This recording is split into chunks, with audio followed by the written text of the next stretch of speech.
Ang susunod na programa ay rated PG. Ito ay nangangailangan ng patnubay at gabay ng magulang para sa mga batang manonood.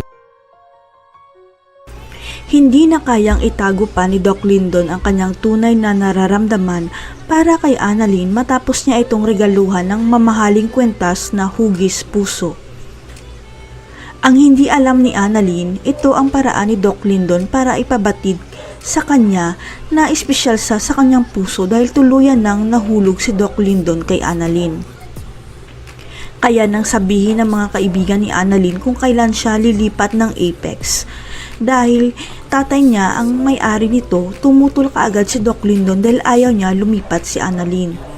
Pero ang hindi alam ng lahat, may isa pa palang dahilan si Doc Lyndon kaya ayaw niyang lumipat si Annalyn sa Apex dahil may natuklasan pala siyang pinakatago-tagong sekreto. Sapagkat natuklasan ni Doc Lyndon ang totoong dahilan kung bakit gusto ng may-ari ng East Ridge na ipirata si Annalyn dahil siya pala ang magiging tagapagmana ng ospital. Ito ang dahilan kaya ginawa ni Doc Carlos ang lahat ng paraan para makuha si Annalyn noon dahil ito ang utos sa kanya ni Mr. Alvarez at totoong may-ari ng East Ridge.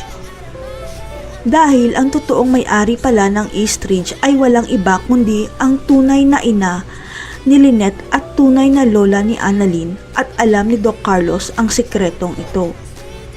Ito ang totoong dahilan kaya niligawan ni Doc Carlos si Lynette dahil tagapagmana pala si Lynette ng East Ridge at kayamanan lang naman talaga ang totoong habol ni Carlos sa kanya.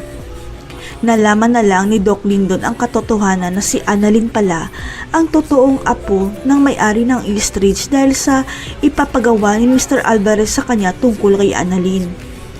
Ang utos kasi ng may-ari ng East Ridge na gawin lahat ng paraan ni Mr. Alvarez para huwag lumipat si Annalyn sa Apex matapos na maibalik kay Doc RJ ang ospital niya.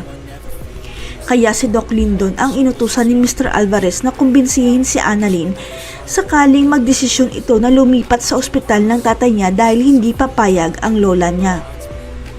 Sapagkat si Lynette at Annalyn na lang ang nag-iisang tagapagmana ng may-ari ng East Ridge at ipapamana niya ito sa mag-ina sa oras na mawala siya katulad kay Lolo Pepe.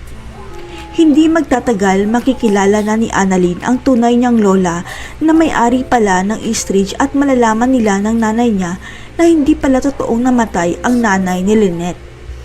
Kaya mukhang si Justin ang mamamahala ng Apex at si Annalyn naman ang mamamahala ng East Ridge dahil siya lang ang tunay at nag-iisang apo ng may-ari ng ospital.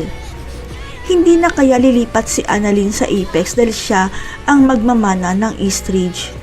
Makikilala na kaya ni Lynette ang tunay niyang ina, ang may-ari ng East Ridge. Abangan.